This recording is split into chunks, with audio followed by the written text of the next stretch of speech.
Jérémie 29, verset 11. La Bible dit, « Car je connais les projets que j'ai formés pour vous, dit l'Éternel, projets de paix et non de malheur, afin de vous donner un avenir et de l'espérance. » La Bible parle des projets au pluriel, car Dieu n'a pas qu'un seul projet dans ta vie. Il a plusieurs projets qui touchent à plusieurs domaines de ta vie, car ta vie est constituée de plusieurs domaines. Il connaît les projets au pluriel, car Dieu n'a pas qu'un projet dans nos vies. Dieu a plusieurs projets de bonheur dans nos vies. Psaume 31, verset 15, dans d'autres versions, verset 16, la Bible dit « Mes destinées sont dans ta main ». La Bible ne dit pas « ma destinée ». Parce que dans la destinée de l'homme, il y a plusieurs destinées. Et ce n'est pas qu'une seule destinée qui est dans les mains de Dieu. Ce sont toutes les destinées qui sont dans ses mains. Dieu a un projet pour chaque domaine de ta vie. Il n'est pas limité qu'à un domaine. Il veut toucher à tous les domaines de ta vie. 3 Jean 1, verset 2. 3 Jean 1, verset 2, la Bible dit, « Bien-aimé, je souhaite que tu prospères à tous égards et sois en bonne santé comme prospère l'état de ton âme. » Jean parle à son ami Gaius et il lui dit qu'il veut qu'il prospère à tous égards. Tous égards révèle déjà le pluriel, car il y a plusieurs domaines. Je souhaite que tu prospères dans tous les domaines de ta vie, spirituelle, matérielle, financier, dans tous les domaines, et même dans le domaine de la santé, comme prospère l'état de ton âme, parlant également d'une prospérité intérieure. Plusieurs domaines, la prospérité de l'âme, la prospérité du corps et de tous les autres à tous égards. 1 Thessaloniciens 5, verset 23, la Bible nous dit, 1 Thessaloniciens 5, 23, « Que le Dieu de paix vous sanctifie lui-même tout entier, parlant d'un ensemble, il n'y a pas d'ensemble sans parler d'éléments, et que tout votre être qui est un ensemble constitué de l'esprit, de l'âme et du corps, soit conservé irrépréhensible lors de l'avènement de notre Seigneur Jésus. » Parlant de l'avènement de notre Seigneur Jésus, parlant de l'enlèvement même de l'Église, Paul souhaite que les 3 dimensions de l'homme, l'esprit, l'âme et le corps, soient gardées. Amen. Car l'homme est un être tripartite, constitué d'un corps, possédant une âme et étant un esprit. Tu es un esprit qui possède une âme et qui habite un corps. Dans l'esprit de l'homme, il y a ce qu'on appelle la capacité d'adorer. C'est ainsi que l'homme, qu'il soit païen ou pas, ou chrétien, il a toujours tendance à adorer quelque chose. Dans l'esprit de l'homme, il y a la conscience, cette voix qui te dit que telle chose est bonne et telle chose est mauvaise. Dans l'âme de l'homme, il y a le conscient. Le conscient, c'est qui fait que tu sois éveillé, conscient de ce qui se passe autour de toi. Le subconscient, cette partie de toi qui fonctionne même quand tu es endormi. L'inconscient, cette partie encore plus profonde de toi qui existe même si tu es dans le coma. Il y a la personnalité dans l'âme, les émotions, les sentiments, la volonté. Et dans le corps, nous avons tous ces organes que nous avons. Et tout cela doit être conservé irrépréhensible lors de l'avènement de notre Seigneur Jésus. Dis à ton voisin plusieurs domaines. Alors, bien-aimés, il y a plusieurs domaines. Mais la plupart des temps, nous négligeons beaucoup de domaines lorsque dans un domaine nous réussissons. C'est pourquoi Dieu m'a donné ce message pour que tu saches que même si dans un domaine précis de ta vie tu réussis, cela ne doit pas t'amener à négliger les autres domaines qui échouent. Car partout où il y a déséquilibre, il y a souffrance. Partout où il y a déséquilibre, il y a douleur. La plupart des douleurs que nous avons dans nos vies proviennent du fait que nous avons négligé quelque chose. Vérifie très bien. Tu verras que tes douleurs proviennent d'une négligence. La plupart des douleurs que l'homme a sur cette terre proviennent d'une négligence. Un domaine qui est négligé et qui réclame ton attention par la douleur. Alléluia. Un domaine négligé réclamera ton attention par la douleur.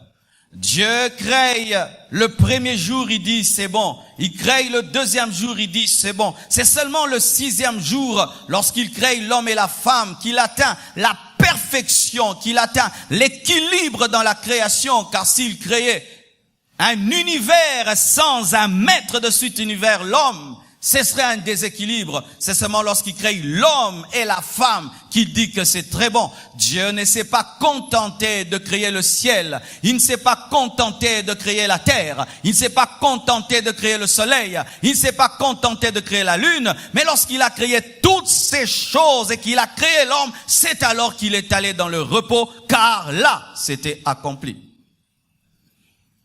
L'une des grandes phrases de Jésus, tout est accompli, nous révèle un Dieu d'équilibre, car il n'a pas dit c'est accompli tout. Pourquoi? Parce que l'œuvre de la croix touche tous les domaines de la vie de l'homme. Tout est accompli. Mais souvent, nous ne profitons pas au maximum du tout est accompli. Nous contentons de vivre l'œuvre de la croix que dans un domaine de nos vies. Cela provient de la négligence, cela provient de l'ignorance, cela provient d'un déséquilibre, mais des fois cela provient d'un environnement déséquilibré qui nous conditionne et qui nous pousse au déséquilibre. Je donne un exemple. Un jour, un enfant était en train d'étudier. Et pendant qu'il écrivait, ses parents ont remarqué qu'il courbait son dos pour écrire.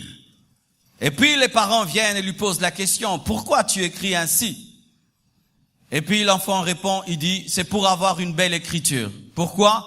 Parce que j'ai remarqué que notre maîtresse écrit en courbant son dos et cela lui donne une bonne écriture. En soi, la maîtresse était bossue et elle écrivait ainsi, pas pour avoir une belle écriture, mais parce qu'elle avait une infirmité. Et souvent nous nous comportons comme ces enfants. Nous regardons autour de nous des gens qui, entre guillemets, réussissent dans la vie. Nous imitons leur infirmité, pensant que ce sont leurs infirmités qui donnent le résultat, alors que ce sont des personnes déséquilibrées qui deviennent des modèles.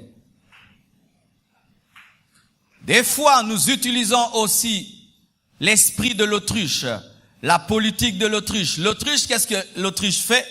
Lorsqu'il y a un danger, l'autruche creuse un trou et met sa tête dans le trou et est en sécurité, et tout ce qui est derrière, tout son corps reste en dehors du trou, et l'autruche pense que le fait que je ne vois rien et que ma tête est cachée, donc je suis en sécurité. Et il y a des gens comme ça, comme je prie beaucoup, donc ma vie va bien. Comme je vais à l'église, donc ma vie va bien. Comme j'ai fait la retraite, je n'ai plus à faire quoi que ce soit, ma vie va bien, tu es déséquilibré. Je pourrais dire ce matin des choses qui pourront te troubler.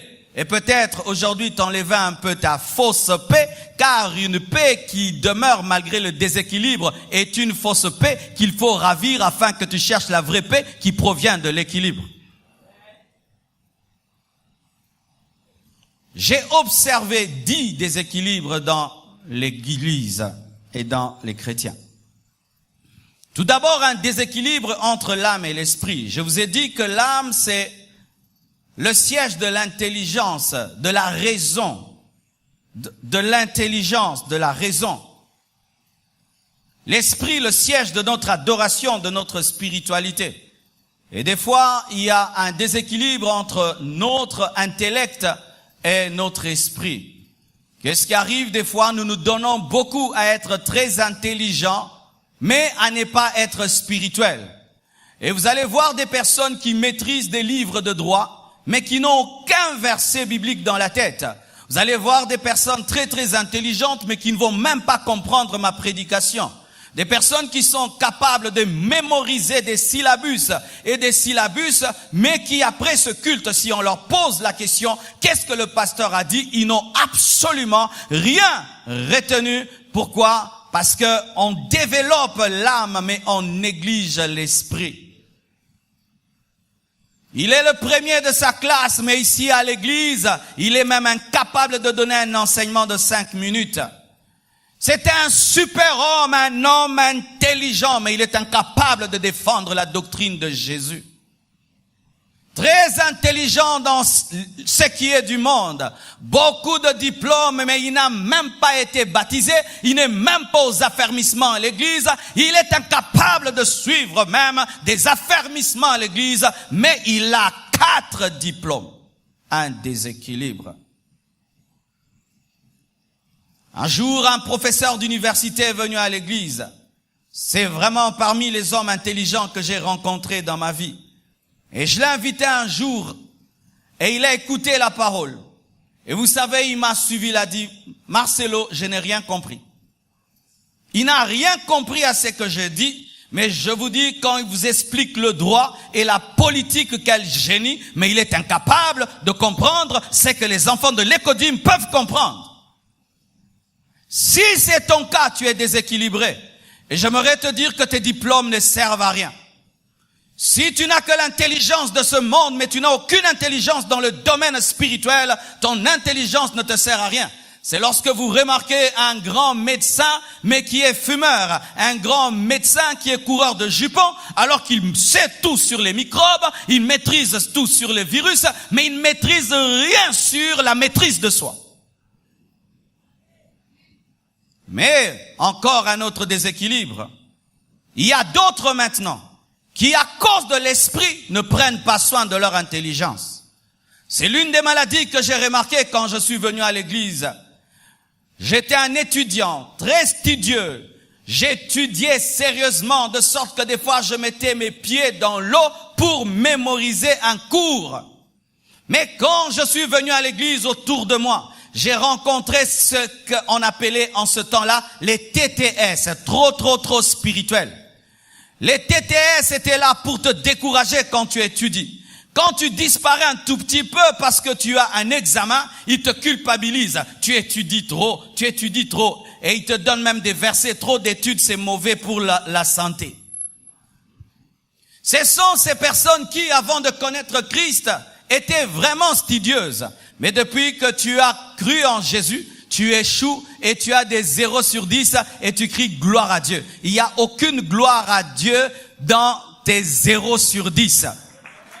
Il n'y a pas de gloire à cela. Bien-aimé, si je suis un parent, je ne respecterai pas une église qui empêche à mon fils d'étudier à l'école et de réussir. Tu as arrêté d'étudier, pourquoi depuis que tu pries? Est-ce que c'est Dieu qui te l'a dit? Parce qu'on est chrétien, on ne se cultive pas. On ne fait que regarder des prédications à la télévision et on dit que c'est être spirituel. Non! Être spirituel, ce n'est pas regarder tout le temps des prédications à la télévision et tout le temps mettre une radio avec la musique. Être tout le temps dans la musique chrétienne et on est spirituel parce qu'on écoute la musique du matin au soir. Non, des fois il faut arrêter d'écouter la musique chrétienne, suivre les informations et suivre des documentaires et ouvrir ses notes. Des chrétiens qui vivent tout le temps en musique, tout le temps, ils écoutent la musique. Il dit pourquoi? C'est pour garder l'onction. Vous pensez que Jésus pouvait vivre avec des écouteurs?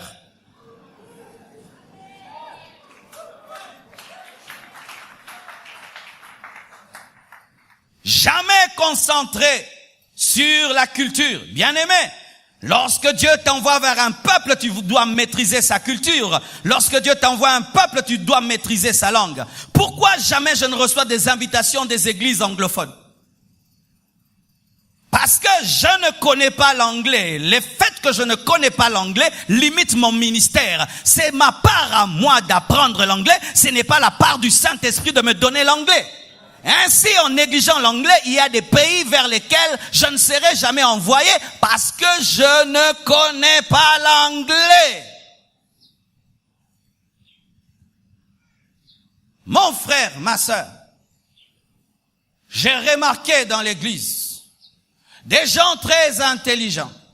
Mais lorsqu'ils viennent à l'église, c'est comme si l'intelligence devient de la sorcellerie qu'on doit mettre dehors. J'avais dernièrement une réunion avec les trésoriers de l'église et c'est parmi les choses fortes que j'ai reçues quand je leur parlais. Je leur ai dit, pourquoi quand nous sommes en train de gérer notre argent, nous y mettons de l'intelligence. Quand tu gères ton salaire, tu y mets de l'intelligence. Mais quand c'est l'argent de l'église, on n'y met pas de l'intelligence. Celui qui connaît la comptabilité, du coup, il ne connaît plus. Celui qui connaît l'économie ne connaît plus. Celui qui connaît l'investissement, il ne connaît plus. Quand c'est l'argent de Dieu, on oublie tout ce qu'on a étudié. Et il y a des gens ici, ils ont étudié, mais l'église est en train de souffrir alors qu'ils ont étudié. Ils ont maîtrisé les lois qui nous font souffrir, mais comme ils pensent qu'il faut prophétiser, ils nous laissent souffrir. Le grand prophète Joseph, lorsque la révélation lui était donnée, c'était une révélation économique. Gardez pendant les temps de vaches graisses pour préparer les temps des vaches maigres, le 1/5. C'est un principe de micro et de macroéconomie.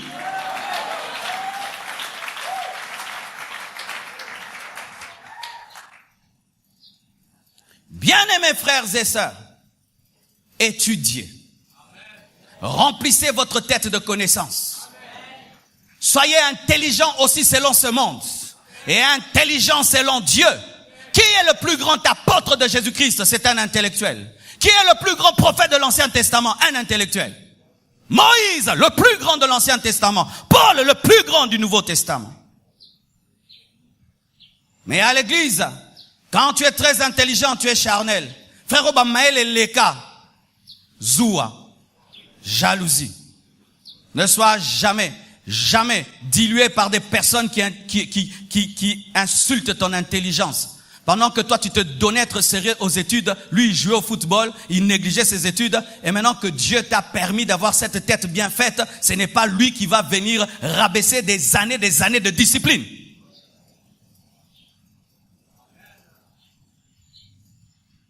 Dites Amen. Car des fois même, nous l'église, nous disons, oh Dieu, ce pays. Si Dieu nous donnait ce pays, est-ce qu'on va bien le gérer? On va le gérer avec le parler en langue. Vous pensez que si quand on va chercher un ministre de l'économie, on va chercher un intercesseur? Quand on va chercher quelqu'un pour construire des routes, on va chercher celui qui prophétise? Bien-aimé, ne néglige pas ton intelligence à cause de ton esprit et ne néglige pas ton esprit pour ton intelligence soit équilibrée. Et d'autres négligent leur corps. Négligent leur corps pour leur esprit. Ils deviennent tellement spirituels qu'ils disent que ce corps ne sert à rien. Bien aimé, Dieu n'est pas contre le corps, il est contre la chair. Il y a une différence entre la chair et le corps. La chair, c'est une dimension dans ton âme qui te pousse vers le péché. C'est l'homme adamique. C'est cette nature en toi qui te pousse vers le péché, mais ce n'est pas le corps. Le corps, c'est le temple du Saint-Esprit. C'est un instrument de Dieu. Dieu aime beaucoup le corps, mais Dieu n'aime pas la chair. Dieu aime ton corps, mais il n'aime pas ta chair. Mais nous mélangeons le corps et la chair, alors que le corps c'est le corps, la chair c'est la chair. Il faut crucifier la chair, mais pas crucifier le corps. Et qu'est-ce qui arrive? Lorsque tu étais dans le monde, tu étais une belle femme, très très belle, très très jolie. Mais depuis que tu t'es converti, tu ressembles à un garçon. Et tu penses que Dieu a réussi. Dieu a échoué, et ce n'est pas Dieu. C'est toi qui es négligente. Tu commences à marcher comme un garçon. Au nom de la spiritualité, c'est à comme un brancard. Non. La tamola, ma sœur. Alléluia. Et puis tu salues. Salut avec une voix d'intercesseuse. Non, salut avec douceur. Oh, donne-moi un amen. Et ça vous crée des problèmes dans vos couples. Lorsque tu ne priais pas, ton mari te désirait. Depuis que tu pries, ton mari ne te désire pas. Pourquoi? Tu es tout le temps en foulard. Bizarre, tu ressembles même à sa maman. Oh, je dis la vérité. Alléluia. Ta spiritualité, c'est devant Dieu, mais tu dois attirer ton mari. Ta spiritualité, c'est devant Dieu, mais tu dois attirer ton mari. Mais ce n'est pas non plus que je dis beaucoup comme rouge, bleu, blanc, tout ça là, non. Ou vous mettez des maquillages maintenant comme des démons, des cheveux comme des sorcières, non plus. Ça, c'est une autre extrême. Mais tu dois être belle, maman. Tu dois te parfumer, maman. Tu dois bien t'habiller, être propre à la maison, propre à l'église, pour que ton mari te désire et qu'il ne regrette pas que tu te sois converti. Regarde tes photos quand tu étais païenne et tes photos quand tu es chrétienne. Nanali Moninga. L'onction donne la beauté. L'onction donne la gloire. Je suis contre cette spiritualité où on jeûne en désordre. Il y a un temps pour jeûner, un temps pour manger. Il y a un temps pour jeûner, un temps pour manger. Il y a un temps pour jeûner, un temps pour manger. Il est totalement interdit à maman blanche de jeûner tout le temps. Totalement interdit. Il y a un temps elle jeûne, un temps elle ne doit pas jeûner. Osuka betelisko, nazaka aye. Osuka.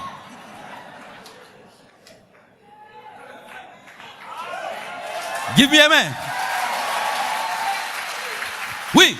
Maman, quand tu jeûnes, tu dois donner le temps à ton corps de récupérer. Maintenant, tu jeûnes, tu n'as pas récupéré, tu jeûnes encore. Tu jeûnes encore, tu n'as pas récupéré, tu vas te détruire. C'est pourquoi il y a des femmes qui prient beaucoup, qui jeûnent beaucoup, mais qui perdent leur foyer. Vous pensez que ce sont des attaques démoniaques? C'est un manque de sagesse, un manque d'intelligence, un manque d'équilibre. Alléluia. Mais d'autres maintenant tombent dans une autre extrême, s'occupant trop de leur corps, trop de leur corps, tout le temps son corps, mais ne s'occupant pas de leur esprit. Tu le vois, il est très beau là, il ne maîtrise aucun verset biblique. Très joli, elle ne sait même pas prier. Il est très beau, on croirait même un pasteur. Il ne sait même pas trouver Matthieu dans sa Bible. Il y a des hommes très beaux ici, tu lui donnes la Bible. Trouve-moi Néhémie.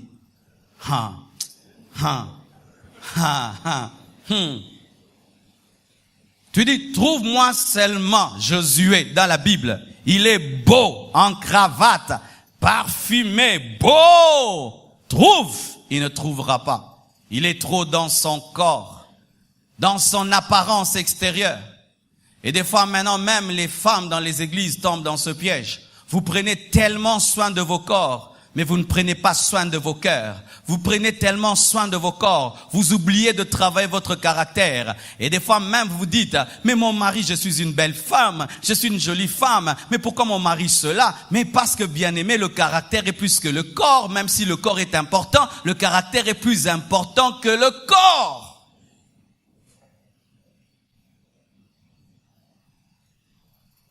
Nous négligeons nos familles pour travailler.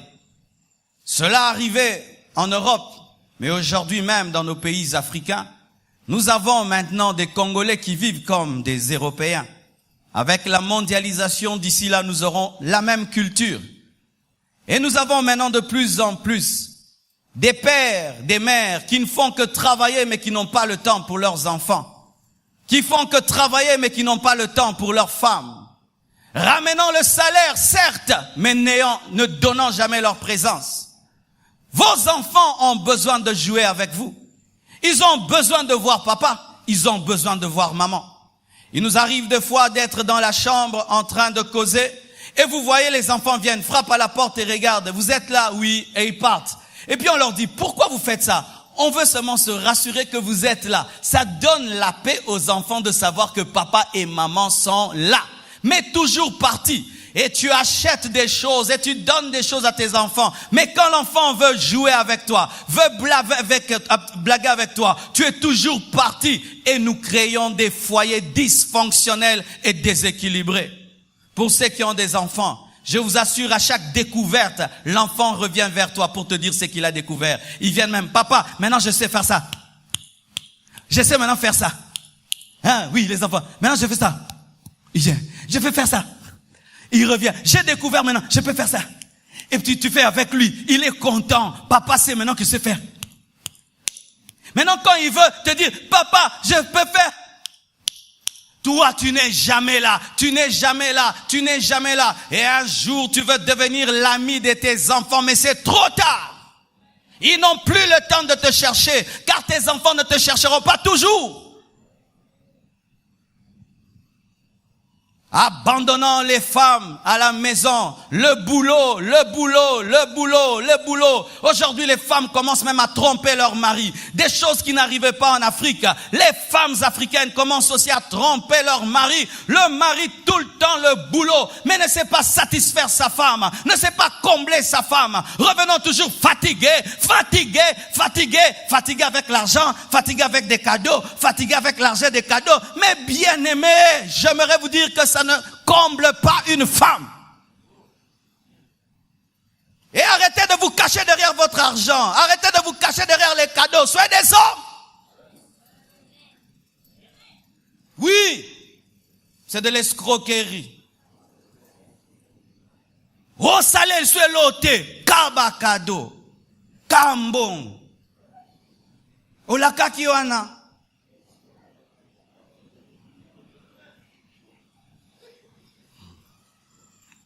Chère femme, lorsque ton mari ne te satisfait pas, mais veut te combler des cadeaux, dis merci, mais dis que ce n'est pas tout. Sinon, tu vas créer en toi un vide. Un jour, tu vas tomber dans l'adultère. Si pas dans tes pensées, tu vas tomber physiquement. C'est pourquoi, chère maman, évitez la cupidité et l'amour de l'argent. Vous aurez des foyers dysfonctionnels. Et quand ton mari sait que tu as cette faiblesse, il va se donner à beaucoup travailler, à combler ce vide par des cadeaux qui ne comblent rien. Nicolo va comprendre très bien.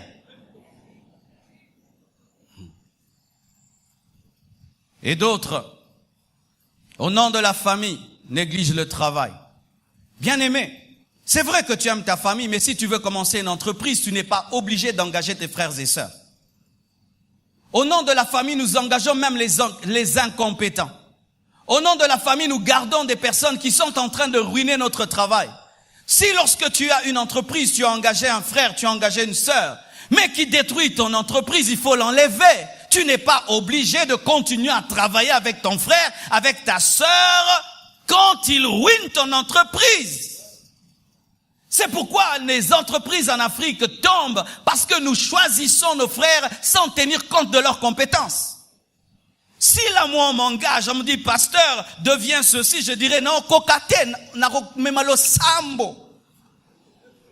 Mais nous amenons des personnes qui ne peuvent pas travailler avec nous au nom de l'entreprise. C'est pourquoi les familles détruisent le travail. Un autre déséquilibre, c'est l'église qui empêche de travailler. Il y a des bien-aimés qui ne travaillent plus depuis qu'ils se sont convertis. Et quand on leur donne des responsabilités à l'église, ces bien-aimés transforment les responsabilités à l'église en travail. Frère, si l'église ne t'a pas engagé à plein temps, fais très attention, tu risques de devenir pauvre si tu te comportes comme si tu as plein temps. Dans cette église, les administrateurs que nous avons placés sont à plein temps. Et la secrétaire, à part eux, personne d'autre. Alors, si tu es en train de beaucoup te donner à l'église, c'est toi et Dieu, c'est du bénévolat. Amen, hein? C'est du bénévolat. Alors, qu'est-ce qui se passe dans l'église? Les gens viennent, ils travaillent beaucoup, ils font des choses pour Dieu, mais ils attendent quelque chose de l'église, c'est de l'escroquerie. Est-ce que tu as un logo? Alléluia. Alléluia. Tu t'es converti, tu es baptisé, tu vas à l'école des membres, et puis on te dit, tu veux faire quoi à l'église? Je vais être intercesseur, et puis tu deviens intercesseur, et puis c'est toi-même qui décides de commencer à prier toutes les nuits de 0h à 0h à 0h à 0h, tu fais ça, et puis tu atteins 30 ans, tu te maries pas, l'église est bloquée.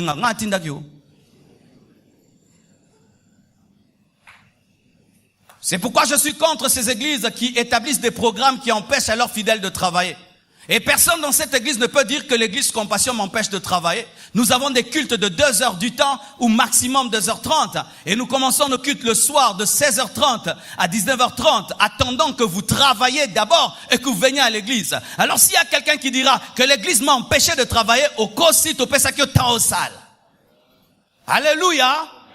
Faites attention, bien-aimés, d'être victime d'un réveil mal compris. Alléluia. Travaillez.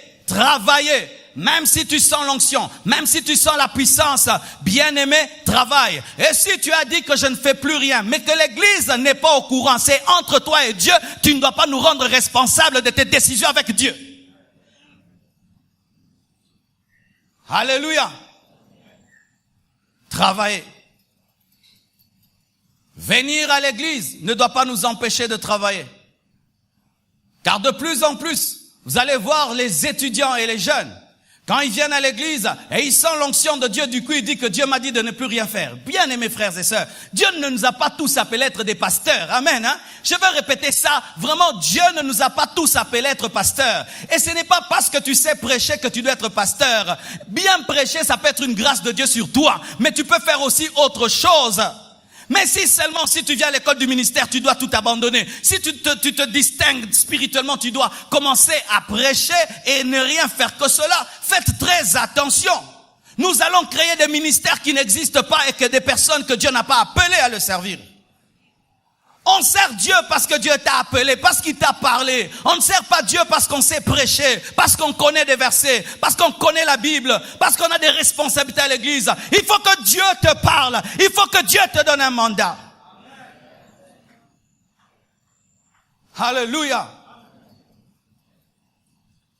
Mais d'autres travaillent. Ils travaillent tellement qu'ils n'ont même pas le temps pour l'église. Ils n'ont plus le temps pour l'église. Dans ton entreprise, tu es parmi les meilleurs travailleurs. Mais dans cette église, tu ne fais rien du tout. Et je t'assure qu'au dernier jour, tu n'auras aucune récompense. Très zélé dans le monde, très zélé dans la vie, très zélé dans les affaires, très zélé, mais dans l'œuvre de Dieu, tu ne fais rien. Que fais-tu pour Dieu? Que fais-tu pour Dieu? Beaucoup sont en train de se plaindre. Dieu ne bénit pas mon travail. Comment Dieu va bénir un travail qui ne lui rapporte rien? Comment Dieu va bénir un travail qui t'empêche de le servir? Comment Dieu va élever un travail qui t'empêche de le servir? Et j'aimerais parler aux papas, car c'est souvent les papas qui travaillent, les mamans. Dans nos églises, nous avons tendance à croire que ce sont les jeunes qui doivent servir Dieu. Et quand nous, on est adultes, on vient à l'église là, le dimanche, et on regarde comment les choses se passent. Les mêmes personnes qui viennent le dimanche, ne servant pas Dieu, attendent que l'église se remplisse. Savez-vous comment on fait pour que ça se remplisse? S'attendent que le culte soit oint. Savez-vous comment on fait pour que ce soit oint? Veulent que tout soit à sa place. Il a le potentiel d'aider, mais il n'aide pas, mais il veut que tout soit parfait. Tu connais des choses qui peuvent nous aider. Tu connais des choses qui peuvent nous faire avancer. Mais tu nous regardes servir Dieu. Pourquoi? J'ai trop travaillé dans mon boulot. Dimanche, je viens me reposer. Bien aimé, au dernier jour, tu n'auras aucune récompense. Aucune récompense. Un déséquilibre. Et d'autres sont déséquilibrés. Ils sont là seulement attendant le ciel. Ils aiment bien. Biloko nyoso e kotikala namokilo yo. J'avais un ami. On lui a dit, il faut beaucoup étudier. Il dit non, moi j'arrête les études parce que Jésus revient bientôt. Ah, comment il revient bientôt? Mais Jésus va revenir en l'an 2000. Alors pourquoi je veux me battre à finir mes études? Parce que il va revenir en 2000. On a 2017, Jésus n'est pas encore revenu, mais lui il a arrêté les études. Quelle erreur. Ce sont des personnes qui fuient la vie dans Jésus revient bientôt. Certaines personnes qui disent Jésus revient bientôt, en soi ce n'est pas que elles veulent que Jésus-Christ revienne. À kimi vit quoi? Yesu azonga po no ko ka suste. Yesu no ko ka classe te yaka et no za zéro. Ils aiment tout le temps Jésus revient bientôt. Pourquoi? Il ne peut pas influencer la terre, il ne peut pas influencer les gens, il ne peut pas gagner la vie, il ne peut pas se battre dans la vie. Alors il préfère se cacher dans l'eschatologie. Des paresses eschatologiques. Tout est vanité, tout est vanité. Celui qui a dit tout est vanité était un roi. Celui qui a dit tout est vanité, vanité de vanité, c'était un roi. Mais toi, tu ne fais rien dans la vie, tout est vanité. Non, fais quelque chose et puis dis-nous tout est vanité. Fais quelque chose et dis-nous tout est vanité. Yo, ça l'écoute alors que vanité de vanité. Non de ko banda. Il n'étudie pas, il ne travaille pas, il n'influence pas la société, il n'influence pas la vie. Il est Jésus revient bientôt. Oui, Jésus revient bientôt, mais en attendant, tu es le sel de la terre, influence la terre, tu es la lumière du monde, éclaire le monde, réussis dans ce que tu fais, prêche la parole, évangélise, gagne la vie, finis tes études, fonde une famille. Alléluia. Nous sommes au ciel, nous oublions le Congo. Le Congo. Nous oublions le Congo. Vous imaginez vendredi, on me dit, il faut rentrer à la maison. Je rentre vite à la maison. Pourquoi? On a nommé quelqu'un. Hein? Alors, il y a un Congo Kara. Alors que ce sont des Ndaku. Non, sentir besoin d'intercéder pour Nanga. Bien-aimés, occupez-vous de la politique. Occupez-vous de votre pays. En attendant, occupez-vous de la politique de votre pays. Frère, c'est être déséquilibré. Jésus revient bientôt alors que tu n'as même pas pu payer les études de tes enfants. Tu n'as même pas pu payer le loyer. Jésus revient bientôt. Mais en attendant, paye les loyers. Et pour payer les loyers, fais mboka simba. Amen, amen. Combien d'entre nous ici ont mis le beurre dans le pain? Combien d'entre nous ici ont mis le jambon dans le pain? Combien d'entre nous? Eh bien, écoute, vous supprimez déjeuner, boyer une église, supprimez tes supprimés, yo.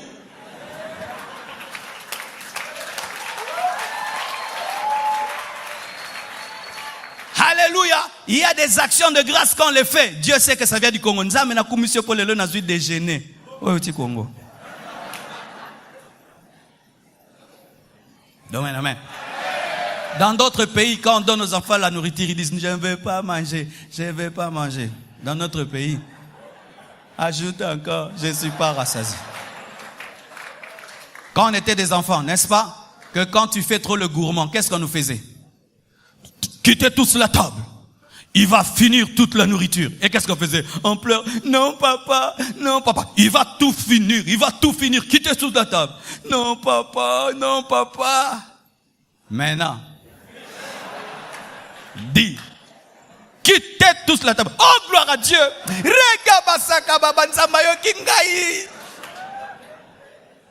Je dis non à cela.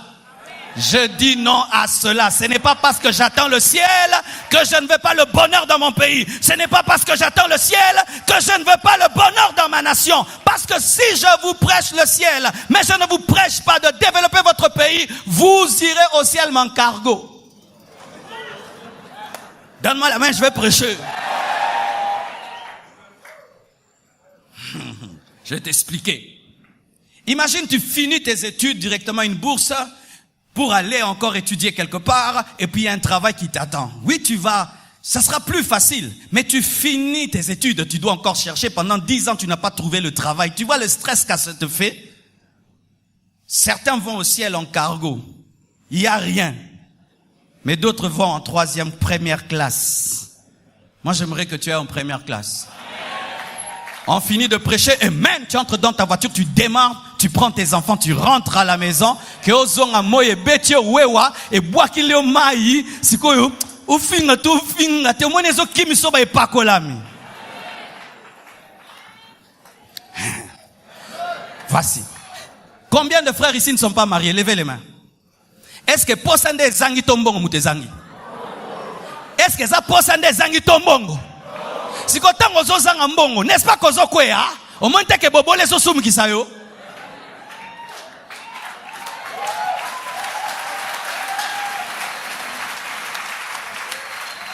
Oui, j'ai un salaire de $300, mais je veux épouser une femme, on me demande $5,000. Je ferai comment? Le temps na kangisa nazo kwea.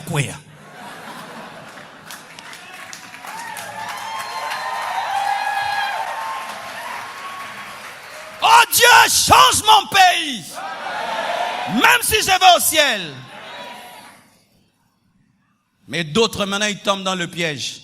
Le pays. Pour le pays, il peut mourir, mais il ne peut pas mourir pour Jésus.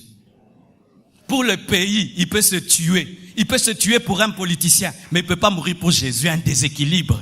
Il est sur la terre, mon travail, mon visa, mon travail. Mais il oublie le ciel. Ça, c'est aussi un déséquilibre.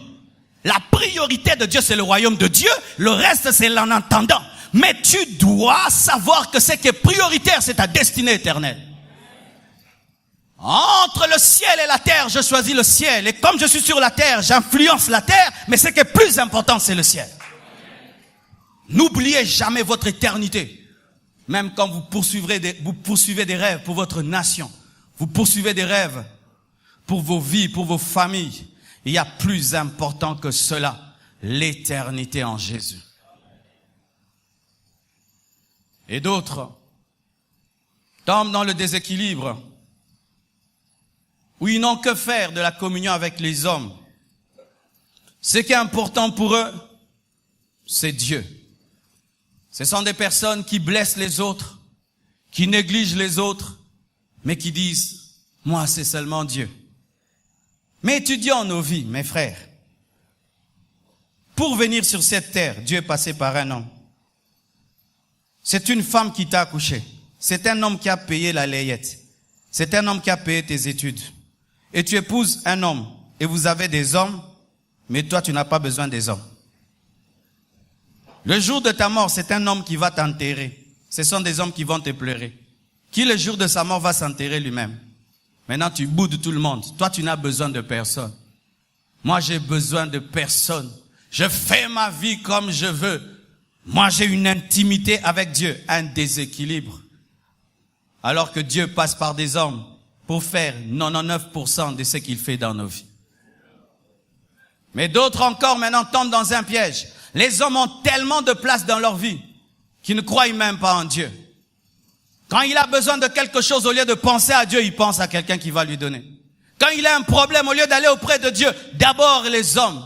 Si les hommes ne l'aiment plus, il veut se suicider. S'il n'a plus d'amis, il oublie l'amitié avec Jésus, avec le Saint-Esprit. Des personnes qui dépendent de l'amour des hommes, qui dépendent du soutien des hommes pour avoir le bonheur. Ça encore, c'est un déséquilibre et une idolâtrie.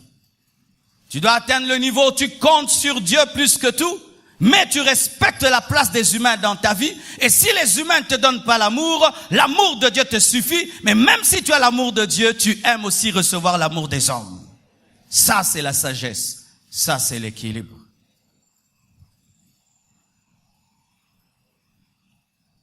Nous tombons dans le piège de ne voir que la part de Dieu dans nos vies et pas notre part. C'est l'une des choses qui fait échouer les chrétiens. La part de Dieu. Dieu fera. Mais toi, que feras-tu pour que Dieu fasse? Ah non, Dieu fera. Les hommes qui réussissent dans leur vie, même quand ils connaissent ce que Dieu fera, ces hommes demandent à Dieu, quelle est ma part dans ce que tu feras?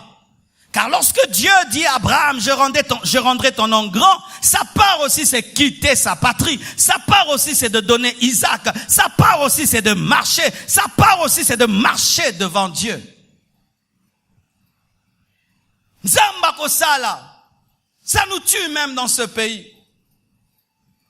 Dieu va tout changer. Mais il y a aussi notre part. Il faut que tu agisses.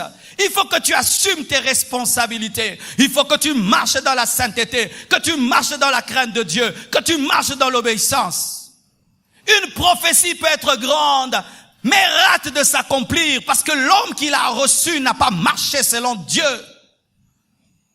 Le prophète m'a prophétisé, le pasteur m'a béni. Ça ne suffit pas. Il y a aussi ta part. Tu dois te comporter d'une certaine manière. Paul dit, je traite durement mon corps, afin de ne pas être disqualifié après avoir prêché aux autres. L'apôtre de la grâce connaissait sa part. Mais d'autres aussi tombent dans un piège. Ils sont tellement dans ce qu'ils doivent faire qu'ils oublient ce que Dieu fera. Ismaël, c'est ce que tu fais. Isaac, c'est ce que Dieu fait. Il y a des gens qui sont trop dans Ismaël, mais qui n'arrivent pas à entrer dans Isaac. C'est-à-dire, il fait tellement d'efforts dans sa vie, mais quand Dieu lui dit, ne fais rien, je ferai, il ne croit plus. Pourquoi? Il est tellement habitué à se battre. Ta force a des limites, mais la force de Dieu n'en a pas. Et il y a des choses que tu peux faire pour toi, mais d'autres que tu ne feras jamais pour toi, parce que c'est surnaturel. Il y a des choses que je peux faire pour moi. Fermer la clé de ma chambre, ça c'est ma part. Ce n'est pas parce que Dieu me protège que je ne dois pas fermer ma maison à clé. C'est ma part. Parce qu'il y a des voleurs, quand ils viennent, s'ils trouvent que c'est fermé, ils n'entrent pas. Mais fermer ma porte à clé n'empêche pas aux sorciers d'entrer. Là, c'est la part de Dieu. C'est pourquoi je n'ai pas fait des veillées de prière pour contrecarrer le sorcier. Car je ne fais pas des veillées de prière pour que la clé que j'ai fermée reste fermée. Non, nous expliquons bien. Quand tu viens, tu fermes la clé.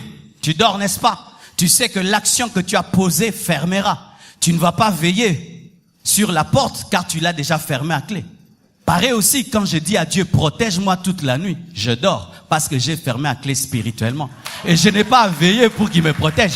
Sinon, tu auras le surménage spirituel car tu dois veiller spirituellement sur toi-même. Je vais bien t'expliquer. Il y a des gens qui croient qu'ils doivent avoir prié toute la nuit pour ne pas être attaqués par le diable. Non, c'est Dieu qui doit veiller toute la nuit, pas toi. Moi, je veille pour être en communion avec Dieu, mais pas pour être protégé. Car si je veille aujourd'hui pour être protégé, je dois veiller tous les jours.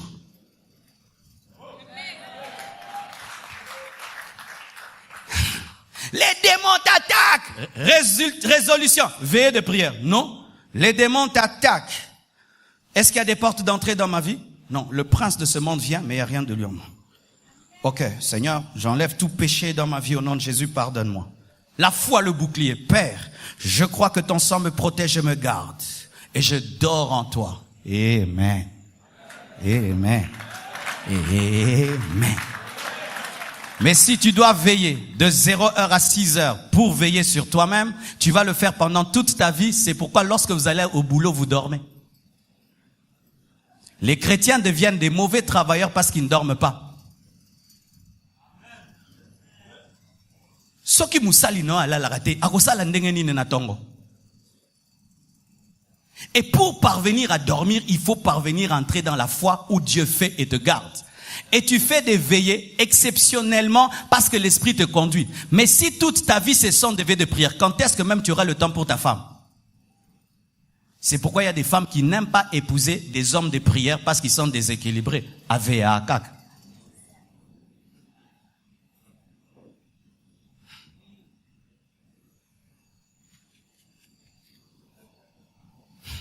Je termine. D'autres personnes sont déséquilibrées dans ce domaine. Elles donnent à Dieu leur vie, mais ne donnent pas leur bien à Dieu. C'est comme si quand elles chantent et qu'elles reçoivent Jésus-Christ, elles disent, Seigneur Jésus, je te reçois comme mon Seigneur et mon Sauveur, mais tu ne verras jamais mon argent. Tu ne verras jamais ma dîme. Mon cœur, je te donne, mais mon argent, tu ne le verras jamais. Amen. Je suis pauvre. Tu as donné ta vie à Jésus. Mais qu'est-ce que tu lui as déjà donné dans tes biens? Quel bien tu as déjà donné à Dieu qui prouve ton amour? Parce que quand tu aimes une femme, quand tu aimes un homme, tu donnes un bien qui coûte. Qu'est-ce que tu as déjà donné à Dieu? Nous sommes là, nous nous époumonons. Construction, qu'est-ce que tu as déjà donné à Dieu? Qu'est-ce que tu as déjà donné comme offrande qui était la preuve de ton amour pour Dieu? Nous nous préparons pour venir à l'église, mais il faut voir ce que nous mettons dans nos poches. Des choses même qui sont moins même que l'argent que nous donnons à un motard, à un taximène, l'argent que nous dépensons pour nos vies, l'argent que nous dépensons dans les restaurants est de loin plus supérieur que l'argent que nous mettons dans l'œuvre de Dieu, mais nous voulons que l'église avance, que l'église prospère et nous rende des comptes. Ce matin, qu'est-ce que tu as mis dans ta poche en venant en ce lieu? Qu'est-ce que tu mettras dans le panier? Nous avons donné nos vies à Jésus, mais nous sommes déséquilibrés dans nos dîmes, déséquilibrés dans nos offrandes. Tu dis que Dieu élève ton salaire, mais est-ce que tu élèves ta dîme? Car si tu as $1000, tu donnes $100. Quand Dieu te donne $2000, tu vas pas donner $100, tu donneras $200. Nous voulons que Dieu donne plus, mais nous ne voulons pas plus donner à Dieu quand il nous donne plus. Bien-aimé frère, tu dois être équilibré. Dans tes sacrifices spirituels et dans tes sacrifices matériels, il faudrait qu'il y ait un équilibre entre ce que tu donnes à Dieu spirituellement et ce que tu lui donnes physiquement. Et pour finir, voici un autre déséquilibre. C'est que d'autres, ils donnent à Dieu leur argent, mais ne donnent pas à Dieu leur cœur. Ce sont des personnes qui pensent que donner la dîme et l'offrande sauve. Il vit dans le péché, mais il est partenaire financier. Il vit dans le péché, mais il paye le loyer. Il vit dans le péché, mais il paye la télévision. Il vit dans le péché, il donne des dîmes. Tes dîmes ne te sauveront pas. L'impudicité, l'adultère reste adultère malgré les dîmes et les offrandes. Et des fois, au lieu de donner à Dieu nos vies, nous nous précipitons à donner nos offrandes et nos dîmes. Dieu, la première chose qu'il te demande, c'est de donner ton cœur, pas de donner ton argent, de donner ta dîme. Car tu peux donner toutes les dîmes, être fidèle dans tes dîmes et être infidèle à Dieu dans ta marche. Et ça nous arrive. Le Seigneur te demande de faire un sacrifice, d'abandonner un péché. Au lieu que tu abandonnes un péché, tu donnes une offrande. Dieu n'a pas demandé une offrande, il a dit que tu abandonnes un péché. Il te dit d'ajuster ta vie, Au lieu d'ajuster ta vie, non, tu donnes ta dîme. Dieu n'a pas demandé ta dîme, il a demandé que tu abandonnes le péché. Sinon, tu donneras des offrandes, tu donneras des dîmes. Et puis tu vas en enfer. Oui, et puis tu finis en enfer. Parce que ce ne sont pas les dîmes et les offrandes qui sont mortes à la croix pour toi. C'est Jésus-Christ et tu dois être en communion avec lui. Que Dieu vous bénisse abondamment.